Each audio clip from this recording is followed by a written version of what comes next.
Maharashtra verdict 2025 ఇక అనగానే ఎట్లుంటుంది అంటే మన బాంబే మున్సిపల్ ఎలక్షన్స్ కొట్టేసిందిరా బాయ్ అని చెప్తే మళ్ళీ ఇది మున్సిపల్ పవర్ అనాలా, లేదా పొలిటికల్ రియలైన్మెంట్ అనాలా, లేదా ఇది ఒక ఫ్యూచర్ ఇండియా అనాలా. మహాయుతి డామినెన్స్ అనేది అజిత్ పవార్ లేకుండానే మహారాష్ట్రలో డామినెన్స్ చూపించేసింది ఏడుకాడికి. ఇప్పుడు 30 సంవత్సరాల బీజేపీ స్ట్రాటజీ అగర్ తీసుకుంటే ఇది కేవలం ఇయ్యాల గెలవలే బీజేపీ. ఇది ఒక రాత్రి వచ్చిన మిరాకిల్ కాదు. 1995 నుంచి 2005 వరకు ఒక అర్బన్ ఇంటెలెక్చువల్ బేస్ తయారు చేసింది మహారాష్ట్రలో బీజేపీ. ఇవాళ క్లియర్ కట్గా చూస్తే ఓటర్ అనేటోడు క్లియర్ కట్గా చెప్పిండు ఏందనంటే మాకు కల్చర్ ఇంపార్టెంట్, మరాఠీ కల్చర్, అంతేగాని పొలిటికల్ కియాస్ కాదు, పొలిటికల్ పంచాయతీ కాదు అని చెప్పి క్లియర్ కట్గా చెప్పిండు.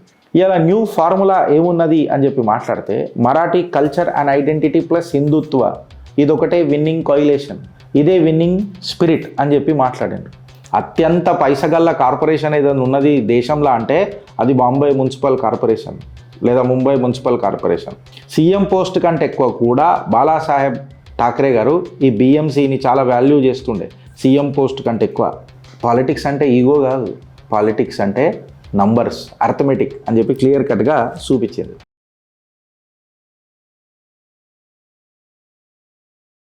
మహారాష్ట్ర ఎలక్షన్స్ నిన్న బిఎంసీ ఎలక్షన్స్ అయినాయి, దాని రిజల్ట్ వచ్చినాయి. కొంచెం జర ఇబ్బందికరంగా ఉంది ఫ్రెండ్స్, నేను జర ప్రాణం బాగాలేదు, కూర్చొని మాట తీయాలి.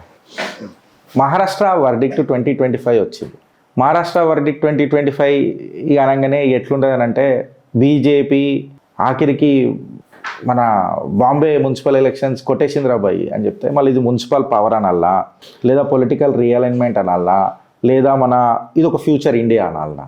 ఇప్పుడు దీని మీద జర చర్చ చేద్దాం ఫ్రెండ్స్. ఎందుకనంటే ఇది కేవలం ఒక ఎలక్షన్ రిజల్ట్ కాదు. ఇప్పుడు దాకా ఏదైతే బాంబేలో మహారాష్ట్రలో ఇది అయిందో, నిజంగా చెప్పాలనంటే ఇది ఒక మహారాష్ట్రల భూకంపం అని చెప్పి చెప్తున్నారు రాజకీయ నిపుణులు.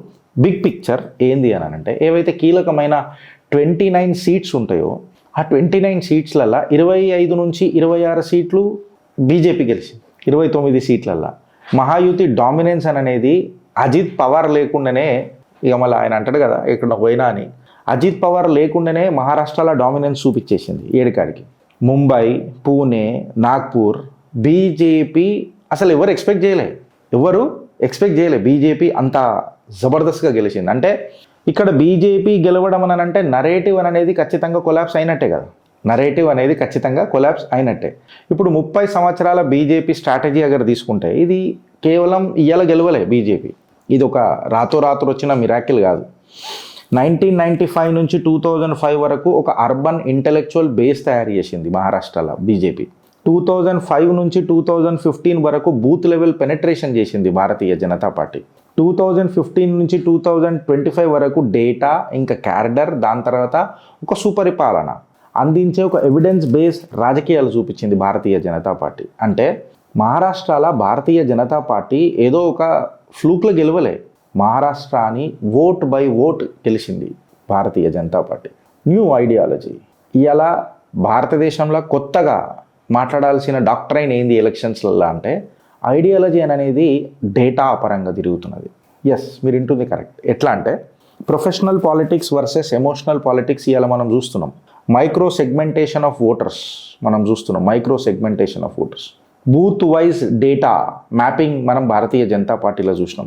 ఇష్యూ బేస్డ్ ఓటర్ టార్గెట్ చేసిండ్రు అనమాట. అంటే ఈ ప్రాబ్లం ఉంటే ఇగో ఇక్కడ ఈ ప్రాబ్లం ఉంది, ఇగో ఇక్కడ ఇది సొల్యూషన్ ఉంది అనేది ఇష్యూ బేస్డ్ ఓటర్ టార్గెట్ చేసి ముంగటికి తీసుకొని పోయారు. ర్యాండమ్ స్పీచ్లు ఇవ్వలే, క్యాలిబరేటెడ్ మెసేజ్ ఇచ్చిండ్రు. అంటే ఏదో అడ్డిమారు గుడ్డి తెలబలేక స్పీచ్లు ఇవ్వలే, క్లియర్ కట్గా ఏం మాట్లాడాలనో ఏడ మాట్లాడాలనో అదే మాట్లాడి కట్టే కొట్టే సచ్చే అని అంటాం కదా మనం, అదే మాట్లాడి ఇవాళ తీసుకొని వచ్చారు. ఇవాళ భారతీయ జనతా పార్టీ ఈ ఎలక్షన్ రిజల్ట్ చూసిన తర్వాత ఎవరు ఓటేస్తారని చెప్పి అడగలే, ఏ ఓటు ఎట్లా మూవ్ అవుతుందో ఆలోచించి మహారాష్ట్ర ప్రజలతో మమేకమై గెలిచిన ఎలక్షన్ ఇది. అపోజిషన్ చేసిన బిగ్గెస్ట్ తప్పేంది గిరీష్ అని చెప్పి మాట్లాడితే భారతీయ జనతా పార్టీ యొక్క ప్రొఫెషనలిజంని అండర్ ఎస్టిమేట్ చేసుడు, తక్కువ చేసి చూసుడు. Bharatiya Janata party data అడ్వాంటేజ్ని light తీసుకునుడు, గ్రౌండ్ ఇంటెలిజెన్స్ని పట్టించుకోకపోవుడు, క్యాడర్ డిసిప్లిన్ని భారతీయ జనతా పార్టీలో ఏం క్యాడర్ ఉంటుంది రాబాయ్ అని చెప్పి ఆలోచించుడు. భారతీయ జనతా పార్టీ ఈ మూడిట్లలో అగ్ర పొజిషన్ తీసుకున్నది. వాళ్ళకి తెలుసు దేర్ హీ సై పర్ రిజల్ట్ దురుస్తాయిగానని, అంటే లేట్ అయినా పర్లే బట్ రిజల్ట్ మాత్రం ఖచ్చితంగా వస్తుంది అని అనేది. అయితే మరాఠీ పాలిటిక్స్లో ఒకటి మాత్రం పక్కా ఏందనంటే, ఇక్కడ ఐడెంటిటీతోనే ఎలక్షన్లు గెలవరు ఫ్రెండ్స్. ఇవాళ భారతీయ జనతా పార్టీ ఈ ఎలక్షన్ రిజల్ట్ చూసిన తర్వాత ఎవరు ఓటేస్తారని చెప్పి అడగలే, ఏ ఓటు ఎట్లా మూవ్ అవుతుందో ఆలోచించి మహారాష్ట్ర ప్రజలతో మమేకమై గెలిచిన ఎలక్షన్ ఇది. అక్కడ నేను ఒక కంపెనీలో పనిచేసిన, దాని హెడ్ క్వార్టర్స్ మహారాష్ట్రనే అండ్ ఇట్స్ బాంబే. సో అక్కడ నా ఫ్రెండ్స్తో మాడితే చెప్పారు, తు దేకనారే రిజల్ట్ కైసా డంకే పే చోటు భారతీయ జనతా పార్టీ ఇద్దరు జీత్ రయ్యరే బాబా అని చెప్పి వాళ్ళు చెప్పారు. సో రాజ్ ఠాక్రేకి మెసేజు రిజల్ట్ వచ్చినాక మాట్లాడదామని చెప్పి నేను ఆగిన. ఇలా రాజ్ ఠాక్రే అగ్రెషన్ ఏడిపోయింది ఫ్రెండ్స్. స్ట్రీట్ లెవెల్లోకి నిలబడి ఆన్ని కొట్టు, నువ్వు ఈన్ని కొట్టు, ఈన్ని కొట్టు, ఆన్ని కొట్టు అని మాట్లాడినావు కదా ప్రతిసారి. ఏమాయదంతా, ఏడవాయదంతా. ఇవాళ మరాఠీ ప్రైడ్ ఏదైతే ఉన్నదో కంప్లీట్గా నీ పొలిటికల్ మోనోపోలి కాదు అని చెప్పి మరాఠీ ఓటర్ డిసైడ్ చేసిండా లేదా? కేవలం రాజ్ ఠాక్రే గర్వం కోసం మా మరాఠీ ప్రైడ్ కాదు అని చెప్పి చెప్పిండు. వాస్తవమా కాదా? ప్రతిసారి నువ్వు వాడుకున్నావు మరాఠీ యొక్క గర్వాన్ని, గౌరవాన్ని వాడుకున్నావు నీ రాజకీయ భవిష్యత్తు కోసం. ఇవాళ క్లియర్ కట్గా చూస్తే ఓటర్ అనేటోడు క్లియర్ కట్గా చెప్పిండు ఏందనంటే, మాకు కల్చర్ ఇంపార్టెంట్, మరాఠీ కల్చర్, అంతేగాని పొలిటికల్ కియాస్ కాదు, పొలిటికల్ పంచాయతీ కాదు అని చెప్పి క్లియర్ కట్గా చెప్పిండు. ఇలా న్యూ ఫార్ములా ఏమున్నది అని చెప్పి మాట్లాడితే, Marathi culture and identity plus Hindutva ఇదొకటే విన్నింగ్ కోయిలేషన్, ఇదే విన్నింగ్ స్పిరిట్ అని చెప్పి మాట్లాడిండ్రు. మరాఠీ అనే కల్చర్కి ఇలా ప్రజలు ఓటేసిండ్రు. కాకపోతే నేషనల్ ఐడెంటిటీ బేస్డ్ అయితేనే మనం మాట్లాడదాము అని అన్నారు. అంటే మరాఠీ ఓటర్ల ఓటు బ్యాంక్ అగర్ మీరు ఇప్పుడు చూస్తే బిఎంసీలో స్టెబిలిటీకి ఎక్కువ ప్రాధాన్యత ఇచ్చిరు ఫ్రెండ్స్.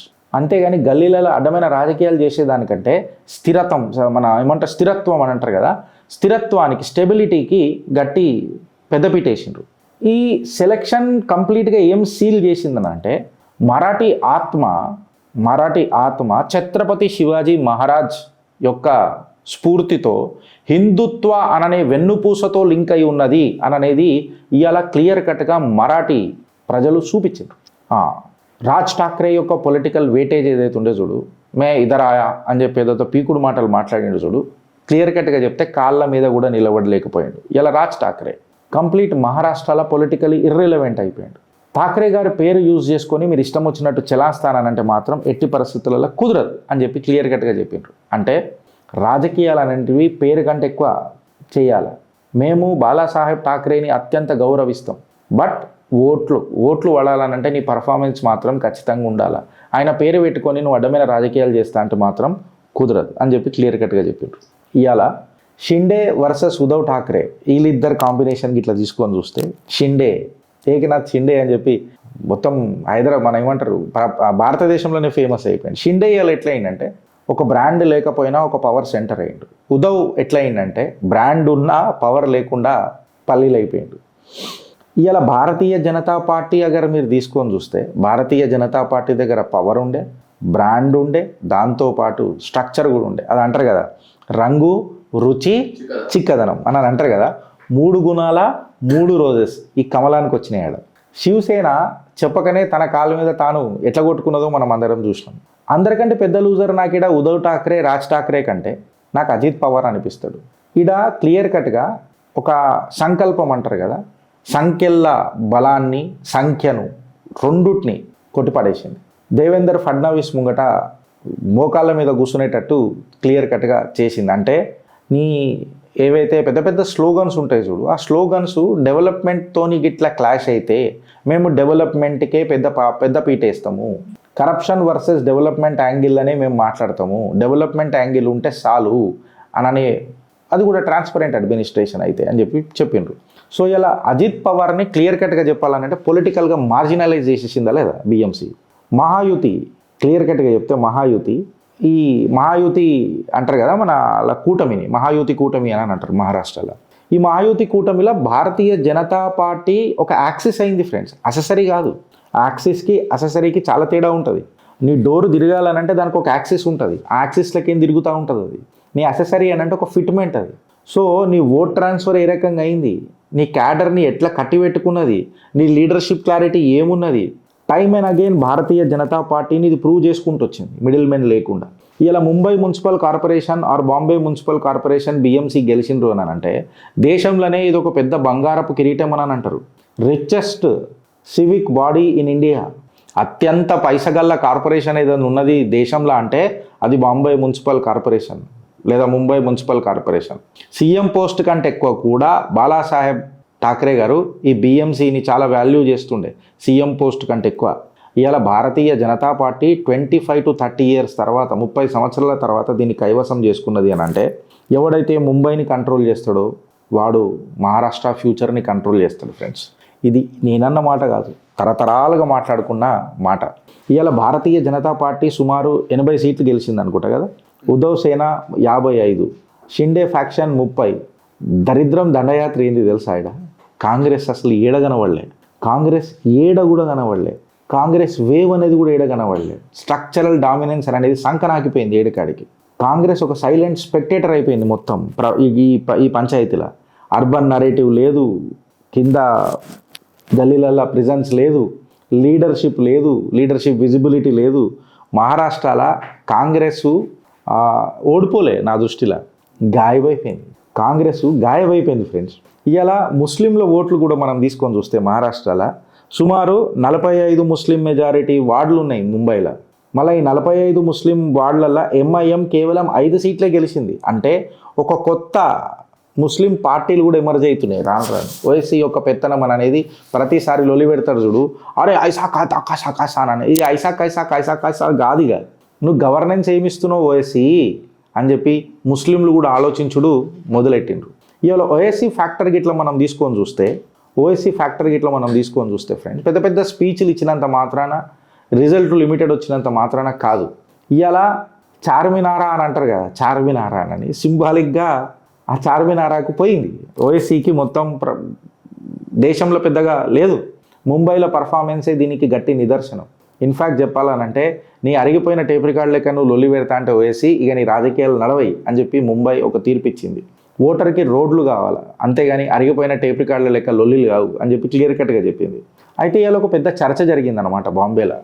ఇన్ఫ్యాక్ట్ మా దాంట్లో కూడా జరిగింది. ఏంటంటే మళ్ళీ గిరీష్ ఉద్ధవ్ ఠాక్రే భారతీయ జనతా పార్టీకి రిటర్న్ అవుతాడా మళ్ళా అని అంటే అది స్ట్రాటజిక్ క్వశ్చన్. ఎస్ అని అంటే ఎస్, నో అంటే నో. అయితే అజిత్ పవార్ని మాత్రం పర్మనెంట్గా సైడ్ లైన్ చేసి పడేసారు. షిండే మాత్రం స్టెబిలైజ్ అయ్యిండు. బీజేపీ యొక్క డామినెన్స్ మహారాష్ట్రలో గట్టిగా కాంక్రీట్ లెక్క అంటుకుపోయింది. బీజేపీ కూడా చూపించింది కదా ఇవాళ, పాలిటిక్స్ అంటే ఈగో కాదు, పాలిటిక్స్ అంటే నంబర్స్, అర్థమెటిక్ అని చెప్పి క్లియర్ కట్గా చూపించింది. కేరళ ఇంకా బెంగాల్ దీని మీద కూడా ప్రభావం పడుతుందా గిరీష్ అని అంటే మహారాష్ట్ర గెలుపు సూత్రమే కేరళ బెంగాల్లో కూడా నాకు కనబడుతుంది ఫ్రెండ్స్. నేను ఎప్పుడైతే ఈ మాట మాట్లాడినో ఖచ్చితంగా ఆధారాలు పెట్టే మాట్లాడతా. Trivandrum first municipal win Bharatiya Janata పార్టీకి గెలిచింది. మెల్లమెల్లగా ఏక చిడియా అనేక చిడియా అని అనుకుంటా మెల్లమెల్లగా ఎక్కడెక్కడైతే భారతీయ జనతా పార్టీ గెలవదు అని అనుకున్నారు చూడు, అక్కడ కూడా భారతీయ జనతా పార్టీ అడుగుపెట్టింది. Same pattern. కేరళలో త్రివేంద్రం మున్సిపల్ గెలిచిందా లేదా, long game Bharatiya Janata party ఆడిందా లేదా, Bengal urban blue print ready చేస్తుందా లేదా, ఇవాళ మహారాష్ట్ర, రేపు వెస్ట్ బెంగాల్ కాదా? నేను మిమ్మల్ని అడుగుతున్నా ఫ్రెండ్స్. ఈ వర్డిక్ట్ అనేది క్లియర్ కట్గా చేంజ్ అవుతున్న పాలిటిక్స్కి గట్టి నిదర్శనం ఫ్రెండ్స్. ఏందనంటే భారతదేశంలో ఎగ్జిక్యూషన్ కావాలని కోరుకుంటున్నారు ప్రజలు, ఎమోషన్ కాదు. డెలివరీ కావాలని కోరుకుంటున్నారు, డైనాసిటీ కాదు. రిజల్ట్స్ కావాలని కోరుకుంటున్నారు, అంతేగాని రిహార్టరిక్ కాదు, అరిగిపోయిన టేప్ రికార్డ్ లెక్క ఓర్లుడు కాదు. ఇలా ఫైనల్ వర్డిక్ట్ ఏం చెప్పింది అని అంటే ఇలా కేవలం భారతీయ జనతా పార్టీ సీట్లు గెలవలే, ఒక పొలిటికల్ ఫ్యూచర్ గెలిచింది. ఇలా అర్బన్ ఓటర్ల మనసు గెలుచుకున్నది, అపోజిషన్ని ఫ్రాక్చర్ చేసి పడేసింది, గవర్నెన్స్కి ఒక బహుమతి తెచ్చుకున్నది ఈ ఎలక్షన్ వల్ల. ఇది ఒక ఎలక్షన్ కాదు, కరెక్ట్గా చెప్పాలంటే ఇది ఒక కరెక్షన్. కాంగ్రెస్ని ఛాతీల గడపరదించిన ఒక కరెక్షన్ అని అంటున్నా.